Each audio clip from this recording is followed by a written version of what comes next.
Good afternoon, everyone, and welcome to Into the Stands.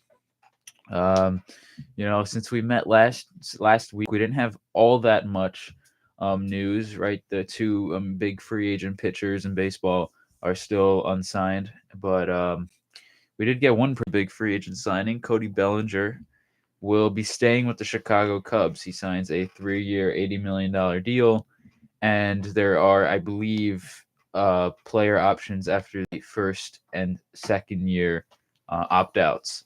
So he can, if he has an excellent year for the second year in a row, he can opt out if he feels, confident enough that he can finally get that 7-8 year deal where with a team and get a massive paycheck. But if he doesn't have as good of a year, he can opt into the second year, and if the same happens in the second year, he can opt into the third year, and he's guaranteed $80 million at the very least.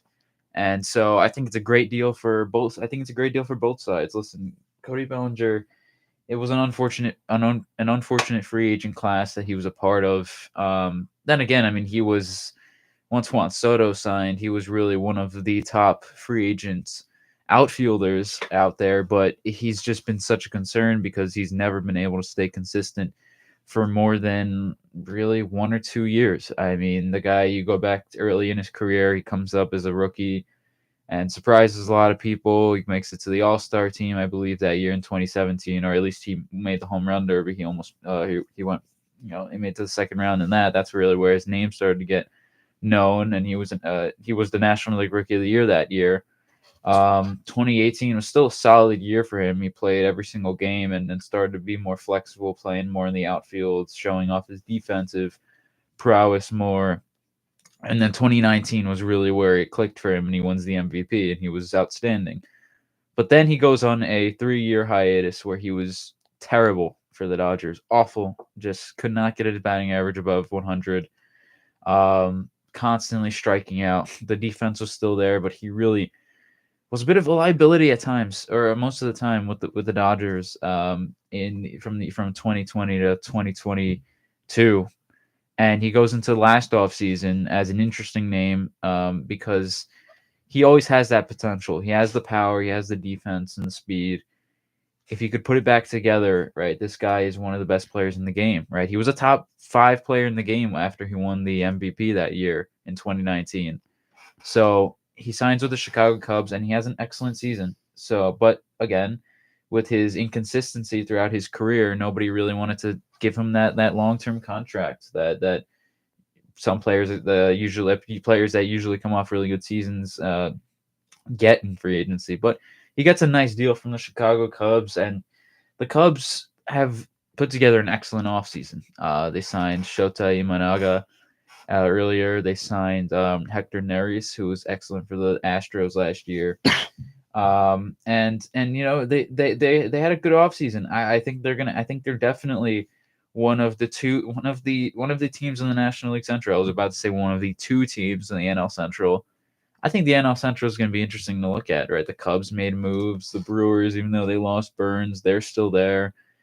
The Cardinals, listen, they still have good names. They made some decent signings. I know a lot of people were, questioning what they were doing, but Sonny Gray had a really good year last year, and you know, the Orioles didn't lose games because of Kyle Gibson. He was part of a team that won 100 games. He, wasn't the main reason they were there, but he also, like I said, didn't hinder them from winning anything, right? Or from, he wasn't a problem necessarily. And I think the same thing could be said about Lance Lynn and his time with the Dodgers, right? So the Cardinals made some moves, and the Cincinnati Reds surprised a lot of people last year, almost, right, clinching the playoffs, right, until they kind of fell off at the end, but have a very solid rotation, made good moves there, and also have young guys like Ellie De La Cruz, Matt McLean, guys like that.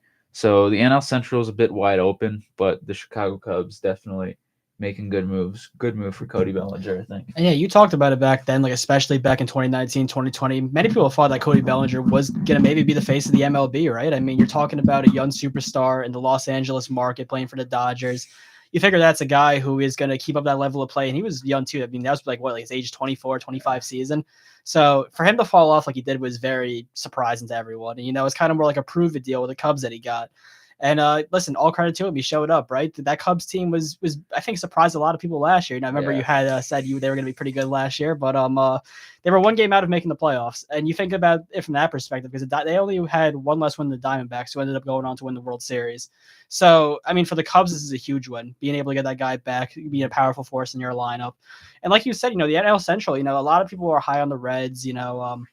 Is we have to see what happens with the Cardinals if this kind of fall is going to be continuous, if they can maybe rebound it back to being the main team in the NL Central. But listen, the Cubs are going to be right there in the thick of that NL Central race, and I think that is something you can't count out, especially with the wild cards that are in there as well. Anytime you're just a game out of making the postseason just a year before, you're always going to be a viable playoff contender to me. And being able to get your best player back, it took a long time. We still have to wait and see what happens with Blake Snell, Jordan Montgomery. But this is one of the major puzzle pieces we were waiting to see fall. And it's good for the Chicago Cubs, good for that market. Passionate fan base, great fans, great baseball city in general. So happy that he was able to re-sign there, able to get that done. Yeah, I think this deal says a lot about the situation with the Scott Boras clients, because I think those clients, they've waited so long, they're going to be losing a lot of money, because I thought Bellinger was going to get a lot more than what he's going to be getting. Now, first of all, the Cubs win this. Bellinger wins it. He gets more money. Good for him. He can stay I would say the Cubs are now probably the favorite to win the Central, other than Cincinnati. I mean, Milwaukee's dismantling. They traded Burns. They did get Woodruff back, which I thought was odd, because I did not think he was going to stay. They've dismantled a little bit. They're a little bit aging. There's pieces that are going to be leaving. You have Cincinnati, who are led by a lot of young talent, but they didn't really do anything, which is going to hurt them in the long run. The Cardinals dismantled at the deadline. Still have Arenado. They still have a good amount of talent on the roster. I just don't think they're going to be anywhere close to the division lead. And Pittsburgh is Pittsburgh. The Cubs will be the favorite to win this division. I still feel like they need to do something. I don't know what it is. Maybe it's get Montgomery. I don't know. But the Cubs, this is a win. This is a good start for them. And with how bad I think that division is going to be, with how many bad teams there are, the Cubs, I'm not going to say this is going to be a free division to win, because I feel like a lot of these teams are going to be scrappy. Milwaukee usually is in that category. Same with the Cincinnati Reds now. But with the way they look and the lineup they can put together now, especially bringing Bellinger back, I feel like they're going to be a very good threat in the National League Central. Heck, if they can click it all together, I feel like they could still be a contender in the National League if some teams fall apart. So the Cubs, good deal. Well done. You spoke on Blake Snell. Is he ever going to sign? At this point, I have no idea, Chris. Well, you're hearing now, actually, the past couple of days, that it looks really unlikely that the Yankees are going to get him or Montgomery. The Yankees you heard a report possibly that they would rather, which could mean anything, but they would rather go trade for Dylan Cease from the White Sox than get Blake Snell, right? Then again, I mean, I'm sure they've been having conversations with the White Sox, and the one player that all these teams want in trades with the Yankees is Spencer Jones, right? The Padres needed pitching, and they also were trying to find a suitor for Juan Soto anyway. The Yankees were really gave the best offer when it came to pitching, right? Because the Blue Jays offered like Alek Manoah, and Ricky Tiedemann's very good, but other than him, it was really not much the Blue Jays were going to be able to offer. So the Yankees had the best offer for Soto. That's how they got that one done. But when it comes to these guys like Cease, and what the Brewers wanted for Corbin Burns, is these teams want Spencer Jones as the centerpiece of the trade. And I mean, listen, the guy hits a 470-foot home run in spring training. That's obviously excellent. That's cool. But anyone, right? We've seen so many 470-foot home runs before. It doesn't mean the guy's going to be the best player in the game or anything, but he is a very talented player beyond that. Just that one highlight is what I'm trying to say. He is an excellent prospect, and the Yankees are really high on him to potentially be either an outfielder, just another outfielder, or maybe potentially a first baseman after Anthony Rizzo ends up possibly leaving after this season. So he's a player that the Yankees really want to keep. So I don't know if I see them trading for Dylan Cease. I don't know if the Yankees are going to get really anyone that we're thinking about. But when it comes to Blake Snell, it's really an interesting situation where either Scott Boras has come out and said that he thinks it's because of teams just being a little bit more, I don't know if frugal is the right word, but definitely more fiscally responsible. I also attribute it to the fact, yeah, he's right in a sense, but usually most of his clients are slam dunk free agents. Someone is going to give them, $30 million a year. Someone was going to give Garrett Cole $360 million, and that was the Yankees because they've been wanting him for years, or $340 million rather. Someone was going to give Bryce Harper the money that he wanted and it would turn out to be the Phillies because Bryce Harper was a massive superstar and is going to sell a lot of jerseys, right? These clients that he's had, and there have been plenty more, right? Mark Teixeira, God, so many. I think Max Scherzer, right? So many. Usually the Scott Boras clients, for the most part, the ones that are notable, right? They're all gonna get the deal that they want because they're right. They have a legitimate case. Blake Snell, I mean, if you look at the years between the Cy Youngs, even this year, it was he was excellent this year, but for almost $30 million a year for a guy who can barely get you past the fifth inning, you'd be lucky if you get 6 innings out of this guy.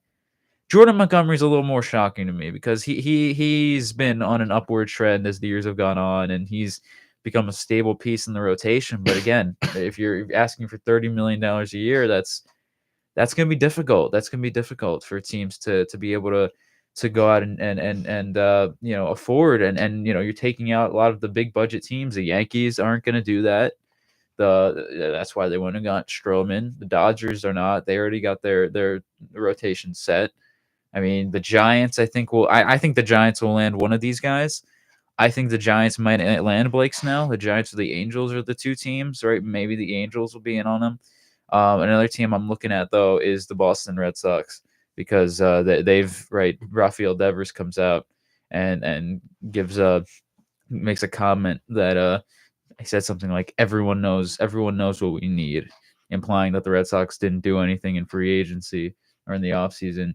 And so maybe the Red Sox ownership wants to make a statement to the fans and Rafael Devers, because there's been a real, right, we talk about the at one point, right, the Yankee fans, and maybe it's still going on to an extent with a lot of Yankee fans, but right, a battle between the fans and the owner. That's going on in Boston big time. They do not like what's going on with the ownership there. They think that the ownership is trying to sell the Fenway experience rather than building a winning team. So maybe the ownership for them wants to make a statement signing one of these two. But those are really the only 3 teams I can look at. However, and I think this is another interesting conversation, the New York Mets. Kodai Senga, his guy's gotten hurt, and he looks like he's going to miss a couple starts in the season. I would like to see the Mets in on these guys, but David Stearns has made it very clear that, or at least from what I heard, I don't think he's going to get either of these 2 guys. But the Mets have to do something with that rotation, and because look, I mean, you're going into this year as it's a segue into the next off season where they're going to have to make plenty of big decisions with guys like Pete Alonso and other free agents out there that they're going to want to get. So they've made it very clear that this is just a bridge year pretty much. And, we'll see what happens. But I think the Mets got to do something. I just don't know if they're going to invest in one of those 2 guys, which disappoints me. It disappoints me, but I don't think they're going to do that personally. Yeah, I mean, I pulled up the numbers on Blake Snell, and you're going to love these stats. So Blake Snell, for reference, has pitched over or had the equivalent of 180 innings twice. And those were 2018, which he went 21-5, 1.89 ERA, had a great season. And last year, where he went 14-9 with a 2.25 ERA, he had 180 innings on the dot. The other season was 182 2/3. Besides that season, he has not had a season where he's pitched over 130 innings. Now, could this be due to injury? Could this be to underperformance? Or is it due to his lack of stamina?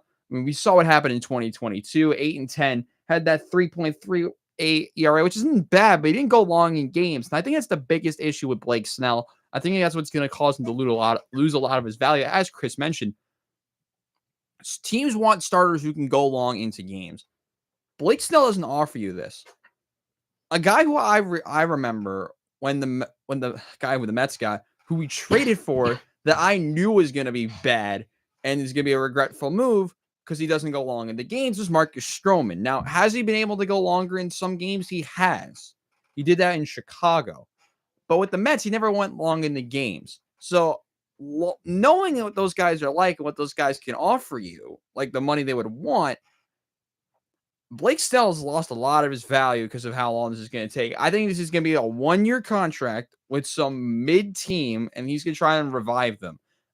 I'm looking at San Francisco, Angels, like you said. Heck, I feel like there's going to be some wild card team that pulls a 360 and makes a move out of nowhere. There's a lot of options I think that Blake Snell could have had if this deal was done about a month ago, but with spring training up and running, this is an interesting situation, but the numbers prove it. He's had an interesting career, and he's only had a sub-3 ERA also twice. So does he offer you the he's a great starter. I love Blake Snell. He's lost so much of his value, not because of not because he doesn't go long in the games, which is true, but for how long this is taking. Like, this is absurd. Yeah, and I think he's got to sign soon. I know Cody Bellinger is perfectly fine. He's in Cubs camp now. He'll be playing his games. It takes 2 weeks for hitters to get built up. JD Martinez still has some time, but these pitchers, right? They're losing time. I mean, we're getting closer to the point where whenever these guys sign, they're gonna need to maybe spend some time.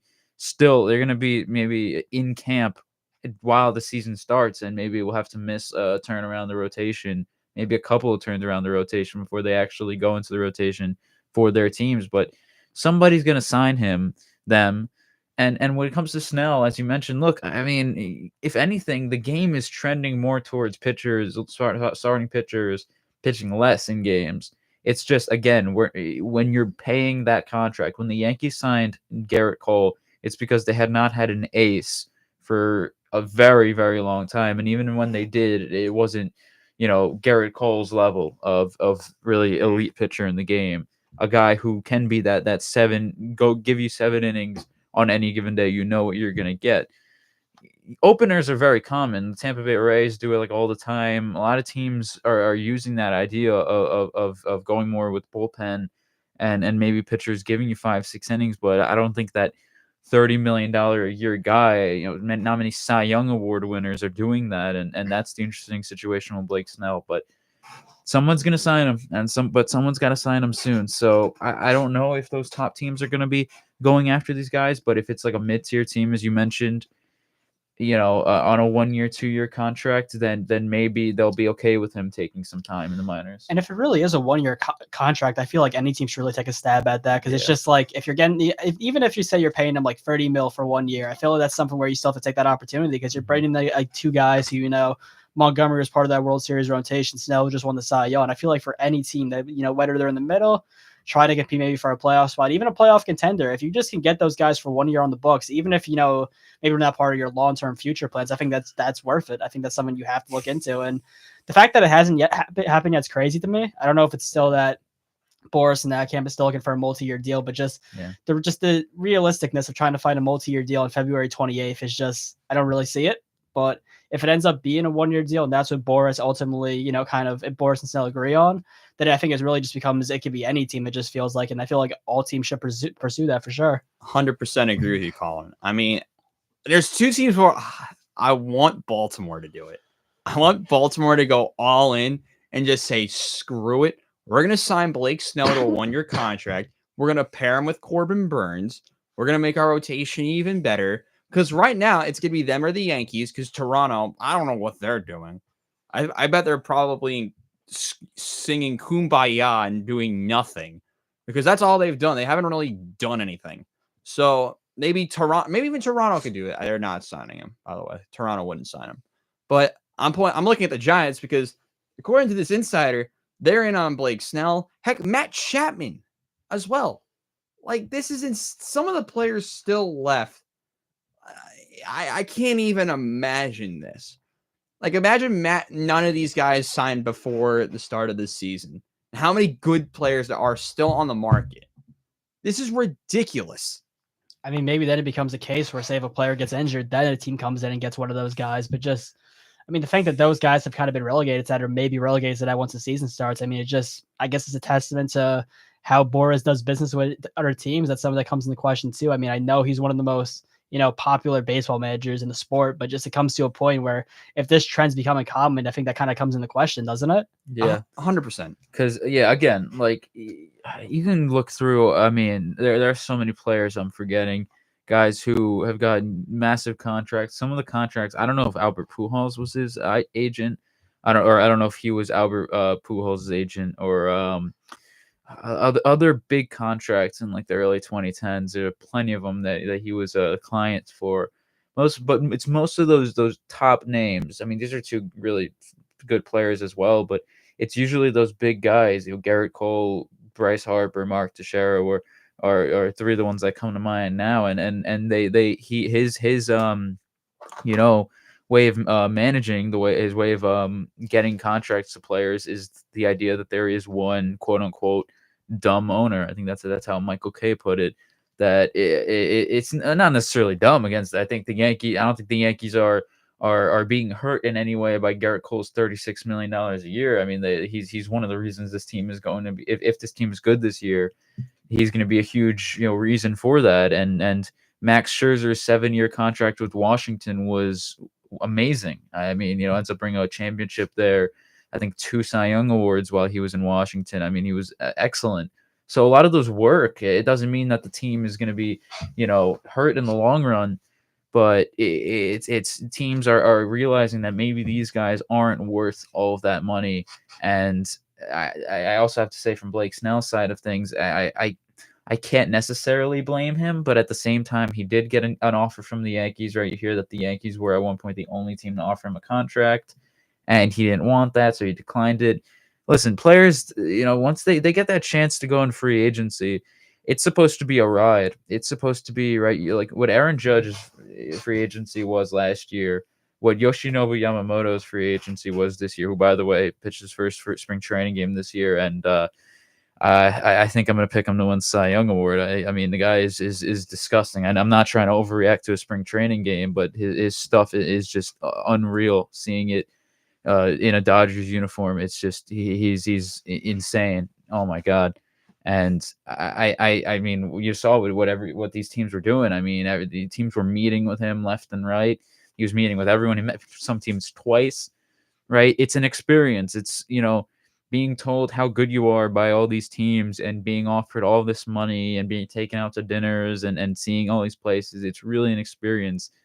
And for Blake Snell, if it doesn't work out for him this offseason, he's got a lot of work to do to get that money that he kind of, I don't know if he deserves it, but, again, Scott Boras is supposed to be that guy to give him all the money. And if he's going to fail at giving this Cy Young Award winner his money, I think Blake Snell is going to need to hire someone new, but it's going to be even harder for him now to get back to that level where he's worthy of a contract that he was searching for this offseason.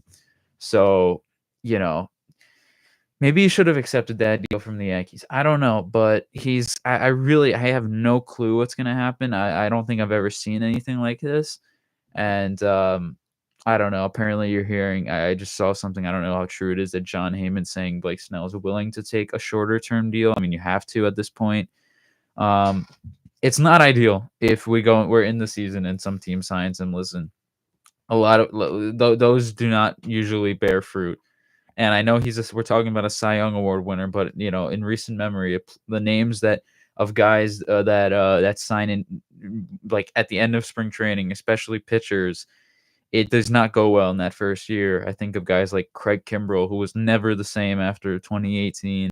Kind of picked it up actually a bit with his third year with the Cubs and with the White Sox, but still never been that elite reliever. Never became that elite reliever again.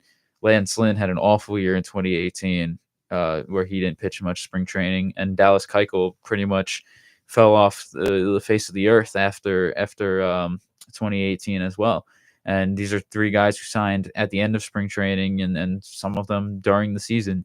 It doesn't usually go well for the pitcher. They need time. They need spring training. It's very important. That's why they pitchers and catchers report earlier than everyone else. And some of them, Carlos Rodon, has been here for months. So it's not ideal for these guys, and they got to sign soon. But again, it's for some of them, it's their one opportunity. This is Blake Snell's best case to go into free agency with, unless he comes into some team like the Giants on a 1-year contract and wins another Cy Young award. He doesn't. This is his best case to get a big contract. So I can't 100% blame him, but it's not going well. And they got to figure something out soon. I mean, with the projected numbers for Blake Snell, I just want to give you what Baseball Reference projects Blake Snell to do.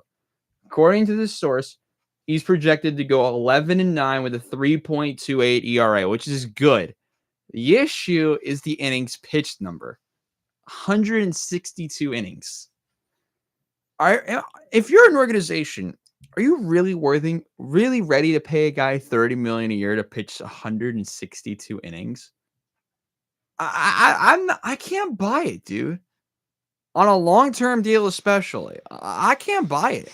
I don't know, because I don't know if you're really getting the most bang for your buck, if you know what I'm saying. Definitely not.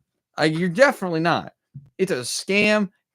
They should, someone signs on the long-term deal for like $30 million, they should be investigated for fraud, something, because it's crazy to me that some of what these clients are asking for. And to be fair, you're not wrong. It's their one big payday. But I mean, do I believe there are some people who are on this list that deserve the bag? 100%. Now, will they have to settle for a little bit less than what they were wanting for? They kind of have to now.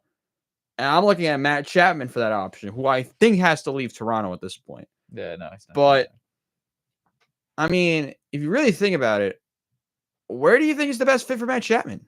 I don't even know anymore. Probably the Giants, right? Yeah, because they're looking at a guy at the corner infield position. Home run pull hitter. I'm just kind of shocked he's not signed. I get it. He's another one. He's not a slam dunk free agent, but and he's demanding a lot of money. Also a Boris client. That's why. Again, it's because they're all Boris clients. If they, it's not because. I think they go to Scott Boras because they're expecting to get the deal that they want, because that's the reputation that he's brought around with him.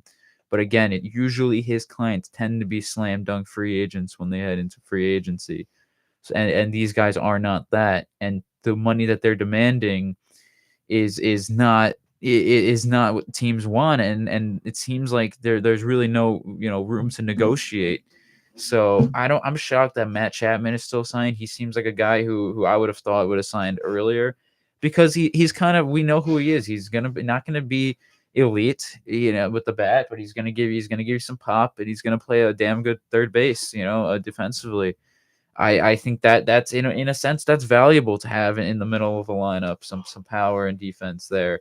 So I'm shocked that he hasn't signed, but definitely I do not see Toronto in on him. I think they would have gotten that deal done. I think they're done personally. They signed Justin Turner as probably replacement. Right. That's what it is. I think they're done. I mean, that was a disappointing offseason for them. Not saying they can't win, not saying they can't make the playoffs, but Cody Bellinger was there, right? Cody Bellinger was there. I know that he went to the Cubs. That's another thing with that deal, right? Again, it was because it was the Cubs, right? It was kind of, even though it was 1 year, it was a hometown discount a bit, right? He knows the Cubs. Cubs know him now for a year. They came together and agreed.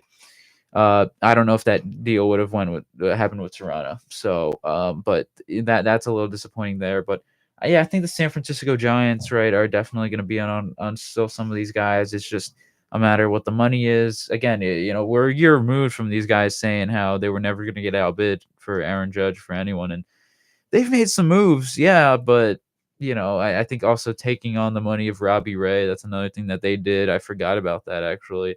And they're expecting him to come back, I think, at the end of this year. Didn't they trade him for Mitch Haniger? Yeah. Yeah, they did. Weirdo. So that opened up an outfield position, which they then signed Jung Hoo Lee and the DH Soler. So I don't know. I'm expecting them to still be in on these guys. I just don't know how I don't know. I just don't know how much money they're going to be willing to spend for these guys. I don't know. I really don't know. I don't think I've ever seen anything like this. And one other thing I'll mention, right? Bryce Harper signed in March. That's something a lot of people forget, right? Bryce Harper signed in March. Manny Machado, he signed in January, so he was a little earlier. But Bryce Harper signed in spring training. But then again, right? Again, we're talking about a position player. Usually, we don't see two top pitchers. We don't see a hero in the World Series and a reigning Cy Young Award winner, free agents by March. Oh, actually, it's February 28th. March starts on Friday, so you never know what could happen in the next 2 days. But the way it's been going, the way the direction we've been trending, it looks like these guys aren't going to sign until March, and that is shocking to me. I don't know what's going to happen. I think we'll switch up a little bit here because we talked a lot about baseball. We're over halfway into this episode. Do you guys want to talk a little bit of NBA? Because there's been some interesting. I just have to bring this up. And this is a question for both of you guys.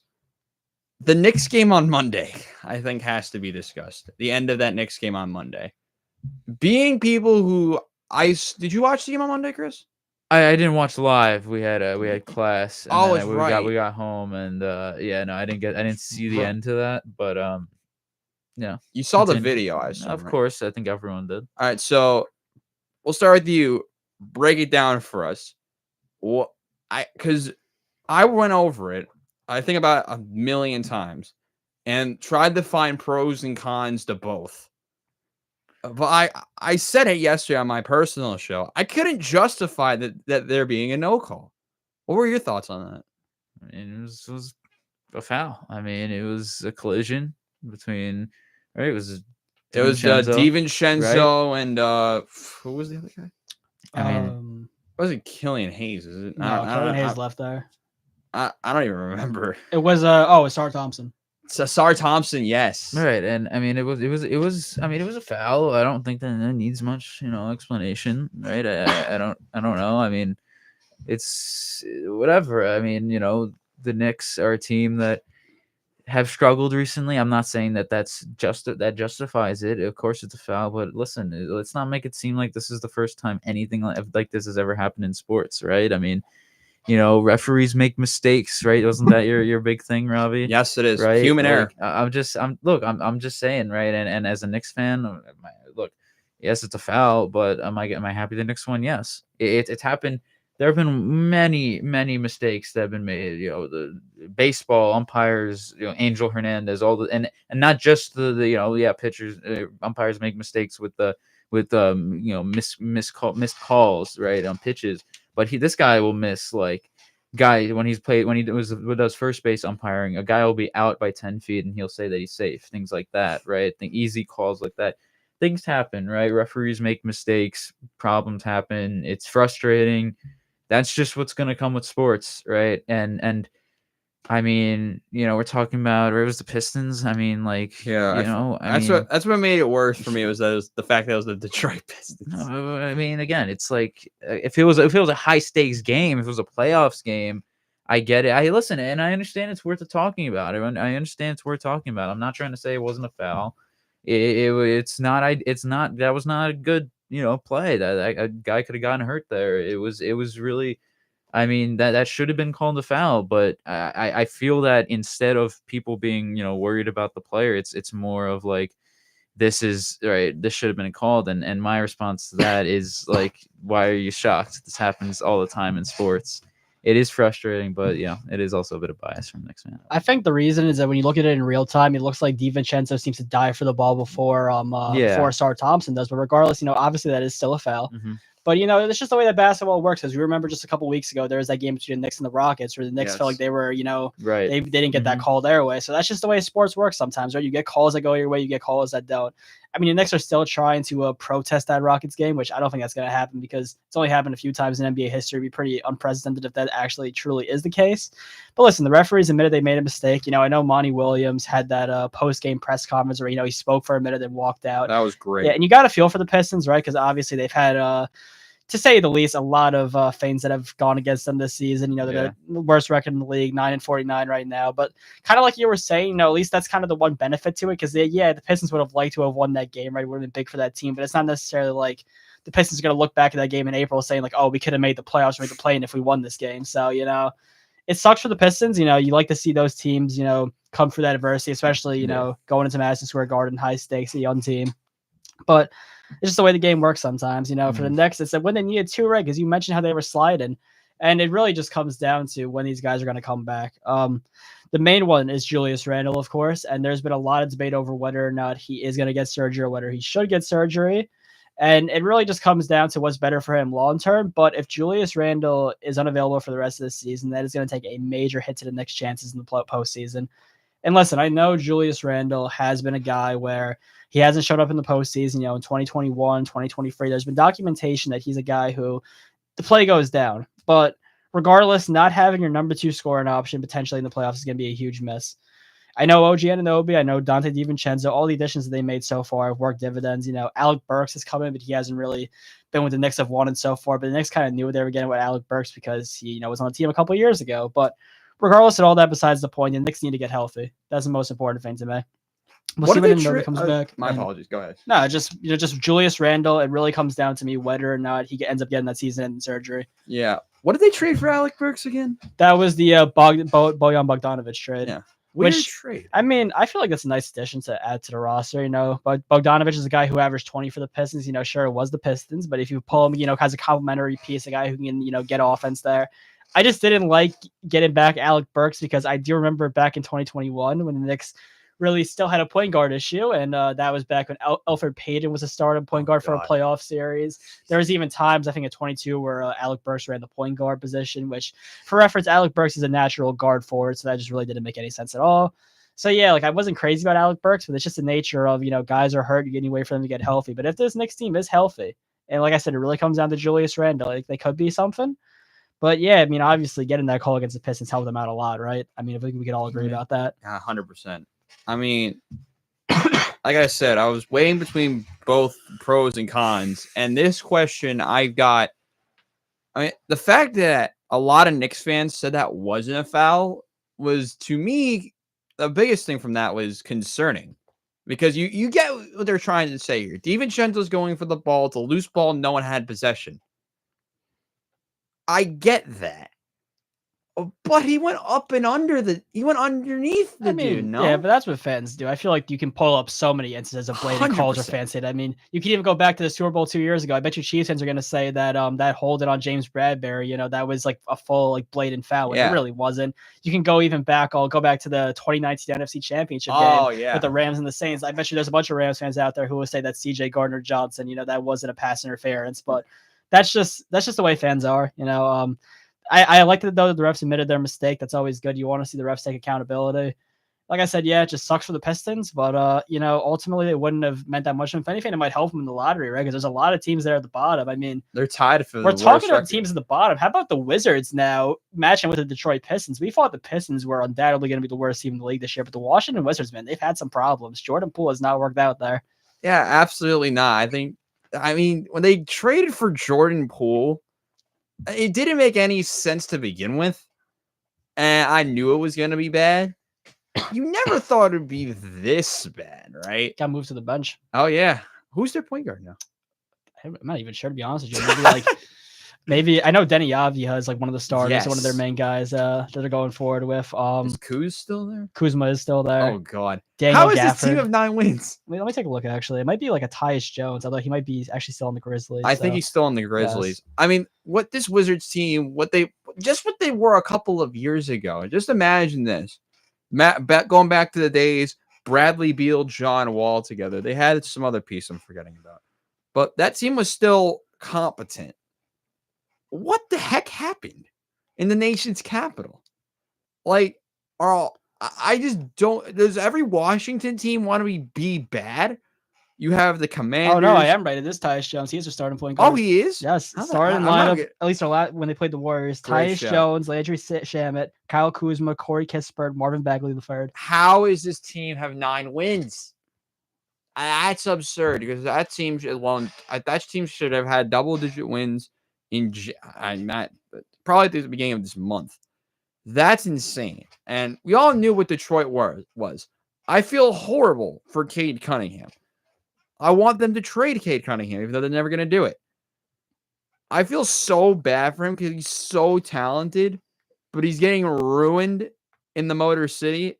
It's so bad. But I feel bad for Monty Williams too, because you saw the frustration he had on Monday. And listen, could you blame the man? Absolutely not. I think I liked it from the 1-minute press conference and leaving. If he gets fined or whatever, I can't blame him at all. I don't think a lot of people would blame him at all. But the way that both teams are ran, this is insane. It's insane. Like, we haven't seen a team.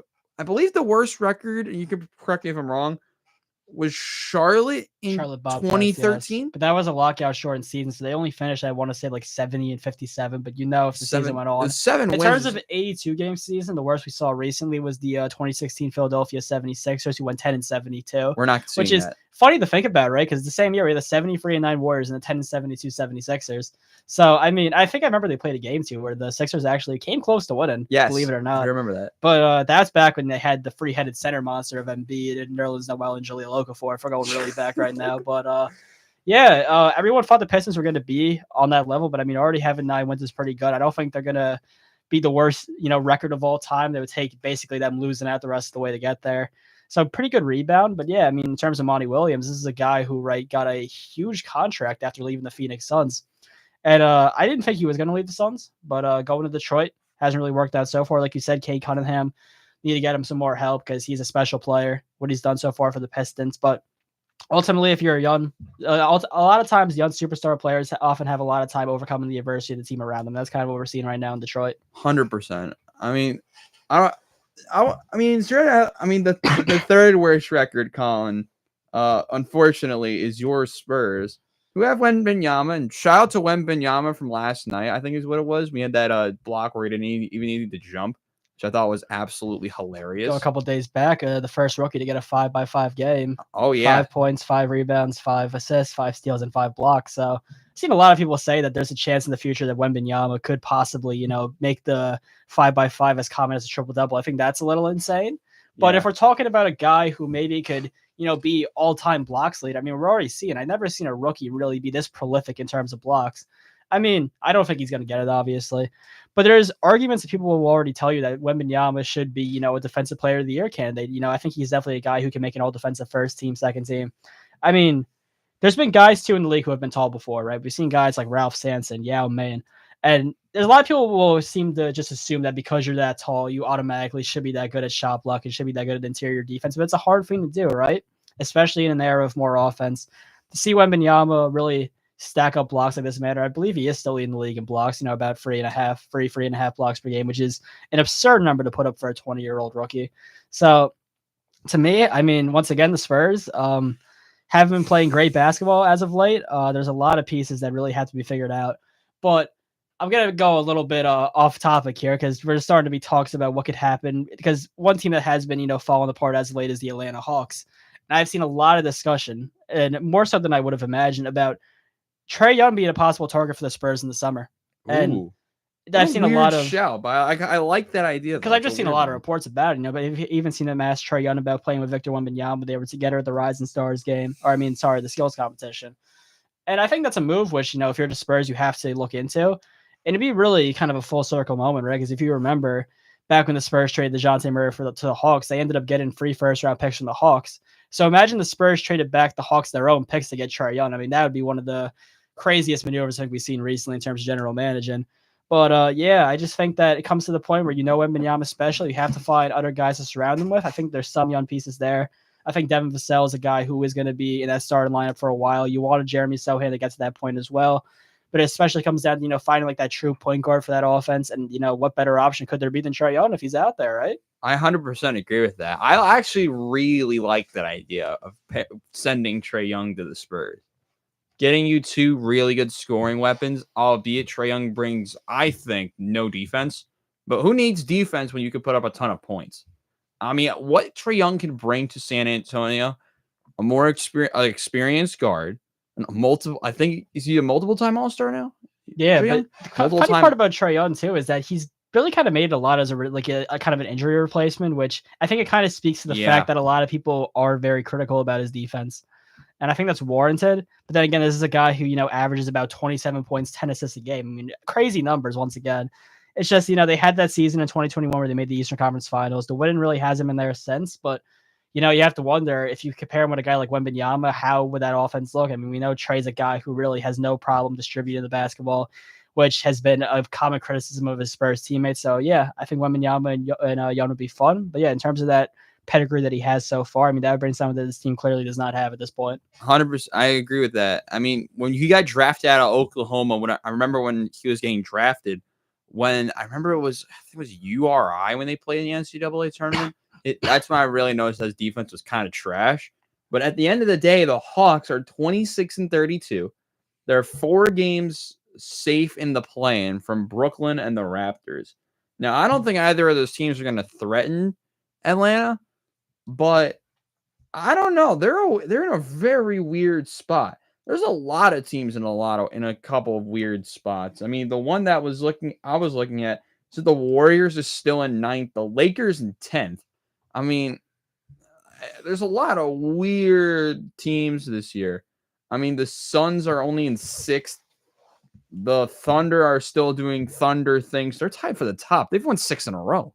That team's been on a real tear. I mean, is there any other storyline that you want to either of you guys want to focus on? I mean, just the Western Conference in general, right? I mean, there's a lot. The Celtics are kind of separating themselves to the top of the Eastern Conference. They've been playing great basketball as of late.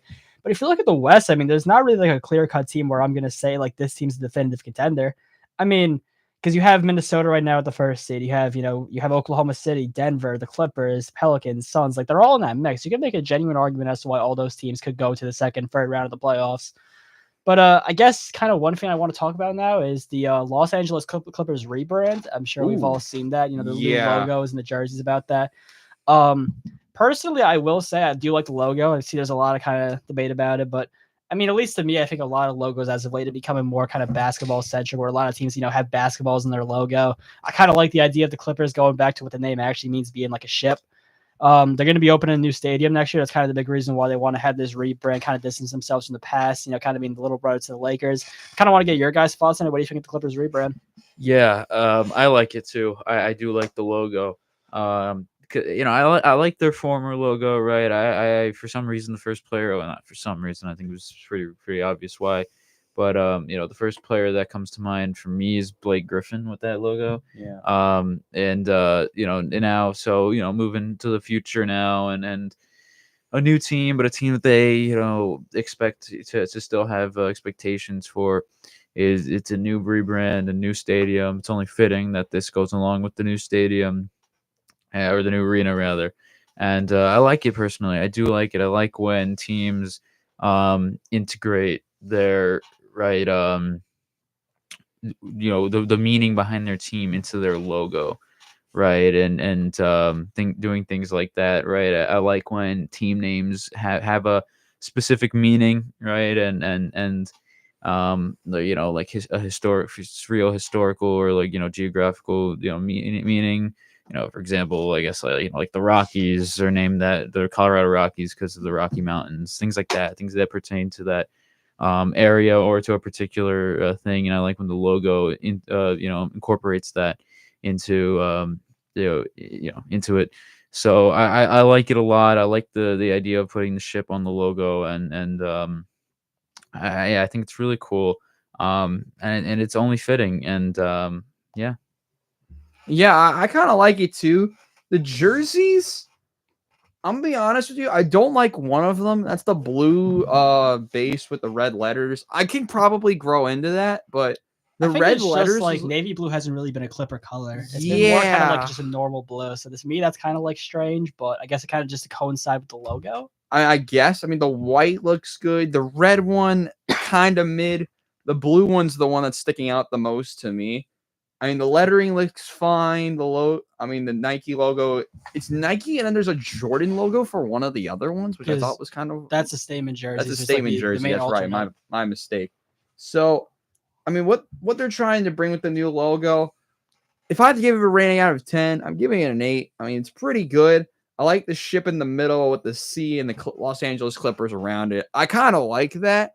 I mean, I think it's going to grow on me because initially when I saw it yesterday or whenever it came out, I was not a fan of it for about 2 hours. And then when you really look into it more, what the significance of it is, I think it's much better than what it. I mean, to be fair, it could have gone horribly wrong, but they really didn't screw it up. So I gotta give them a good amount of credit here.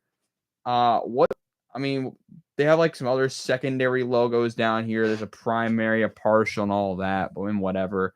But the Clippers, I like it. I mean, the new arena looks great. It's some of the seating options they're gonna have is gonna be wild. I'm intrigued to see how that looks next year. But the way the rebrand looks, I kind of like it. I'll be honest with you. The navy blue jersey, though, I don't know. I just don't know.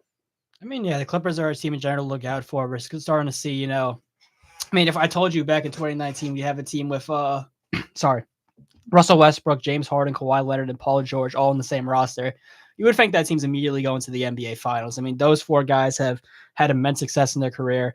And, it was a little bit slow to start off. A lot of people kind of question the James Harden fit, but he's really been their facilitator. That's kind of great for Harden to do because we started to see him take on the role a little bit more last year with the 76ers, kind of moving away from being that guy who's going to go out there and get you 30 a night, kind of more of that facilitator. I mean, you don't really need to be when you have Kawhi Leonard and Paul George.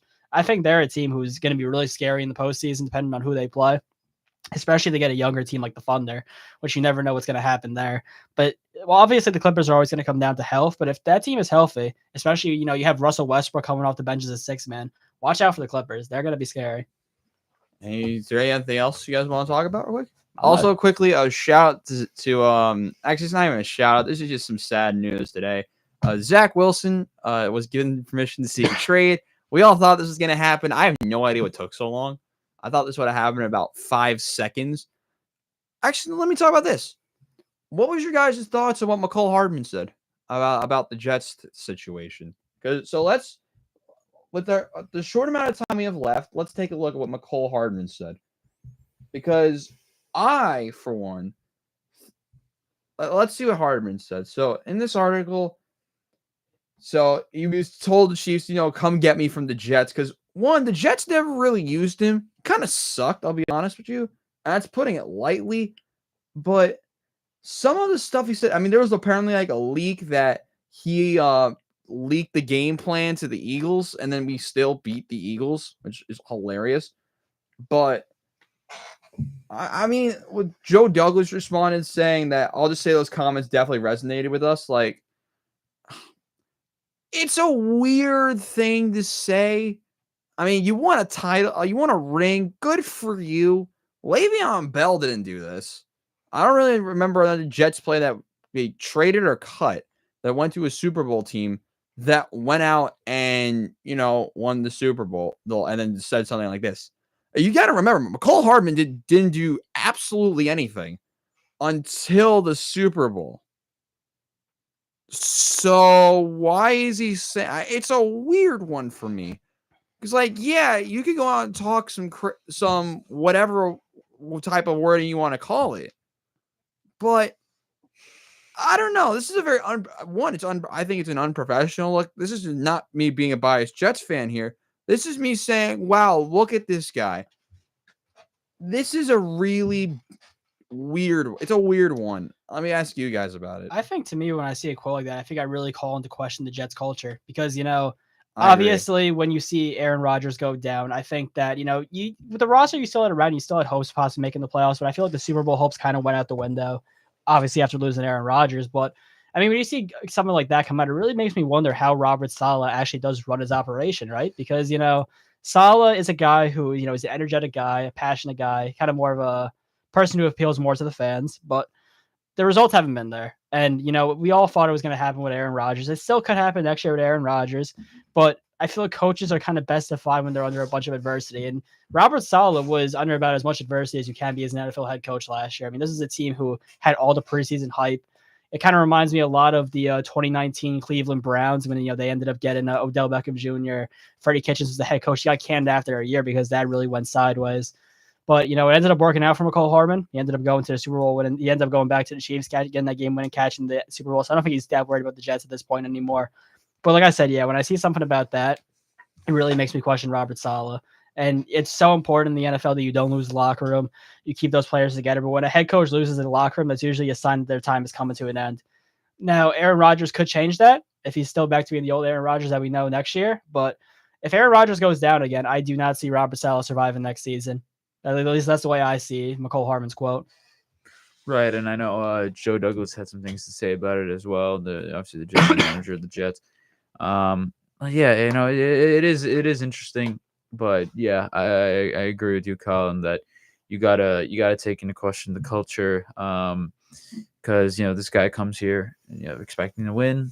And they make a big move, right, for Aaron Rodgers, and it's just. I just think I know they try to do with what they had, right, but with their insistence on going to Zach Wilson, I think through the dark times of that season, and this was supposed to be the season to get away from him, and they ended up constantly going back to him, right? The culture didn't really change.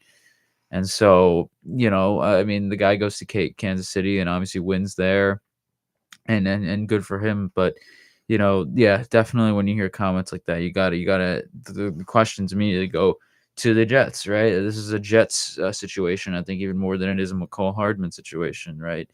The Jets were the team that traded him, and the team that he's talking about here, and they're the team that whose culture has really suffered the past, for a very long time now, and so we'll see what happens this year. But they got to figure something out. They got to figure something out at the quarterback position. Hopefully Rodgers is better, much better this year and healthy. But if not, you have to be prepared for that backup plan, and they got to look for someone who's going to be able to, just be sustainable when Rodgers goes down. I 100% agree. I mean, if next year goes to absolute, if the Jets are in the bin, you can really put everyone's job at risk. But one final thing, because we have a couple minutes left, was I looked at some of the salary, the players cut because of salaries. There's a couple interesting ones here. My most interesting one was Xavier Howard. Now, I don't know about you guys. Did you think it was a smart move by Miami? I mean, he was getting paid a lot. He had one bad year. I didn't like it because, I think he's really good. I still think he's going to offer a lot. He made the cornerback market more interesting because you don't know what the Chiefs are going to do with L'Jarius Sneed. And now you add another player, another good corner who could really change that market. It's a game changer, I think, for the secondary market. Colin, what do you think? Well, I'm seeing reports that, the reunion to Miami could still be possible. Maybe that was just a move to cut some cap space. But if you're the Dolphins, obviously, you're going to need to cut cap space soon because you're eventually going to have to, get factor in the money you're going to have to pay Tua Tagovailoa. Whether or not you want to, you think he deserves the money, that's besides the point. The fact is a lot of these guys have gotten paid. It's going to be Tua's turn soon. So the cornerback market is something that's going to be there. I think that if the Chiefs lose L'Jarius Sneed, he was a very underrated piece of that championship team. I think that's a guy you have to look for. But I mean, yeah, if you're a contending team, you can get Xavier Howard on a pretty good deal, which I think it might be the case if he's willing to come back to Miami on a cheaper deal. If you're any contending team, I think that's something you should go for because, listen, you can never have enough cornerbacks. I mean, we've seen cornerbacks go down very frequently. A lot of teams end up having to resort to go to rookie, 4th, 5th round corners in a lot of games. So having Xavier Howard would be a huge plus. Chris? Right, and I think I would ask you now, Rob, what do you think is going to happen there? With Xavier Howard? Sure. I mean, Xavier Howard, I think, should have a very open market. And what he can offer to a team, yeah, he had one bad year. He's a former All-Pro. He knows how to get the job done. I feel like are going to be teams that are going to be in on Xavier Howard. There's a lot of teams that I feel like we're not going to know what's going to happen with Xavier Howard for, I think, the next couple of weeks, because we have to see who still gets franchise tag, which I know that deadline's coming up soon. I really think there's a couple of teams that have to go out and try and get Xavier Howard. I'm just blanking on teams that should. I'm looking at a team like Buffalo. They've had injury concerns at the cornerback position for the last couple of years with Tre'Davious White. Imagine pairing Xavier Howard, Tre'Davious White, and Rasul Douglas. Now, granted, Buffalo does not have the money. That's just a what-if scenario. If you want to think about some other teams, NFC teams, Detroit maybe? I mean, like, I don't know what his market's going to look like, because I want to know I don't know what he's going to want. That's the problem, because he was getting cut from a decent salary. So I think if soon we find out the market for what the market price for Xavier Howard, I wanted to first know before that, if what the Chiefs are doing, because if the Chiefs tag Snead, which is what they're rumored to do, by the way, then that changes the game for Xavier Howard, because he's going to be the most sought out corner on the market. I believe so. That could change everything. If they tag Chris Jones, it'll change it even more. It's just a very weird situation for Xavier Howard. I think if he doesn't go to a contender, that's going to be really shocking. Colin, any final thoughts? I think that's it, because we're out of time. We are out of time. Good point, gentlemen. That'll be the end of today's episode of Into the Stands. Thank you guys so much for watching. If you like what you see, make sure to hit the like button down below and subscribe to the channel. But for Colin and Chris, I'm Robbie Basil saying so long. See you guys next time.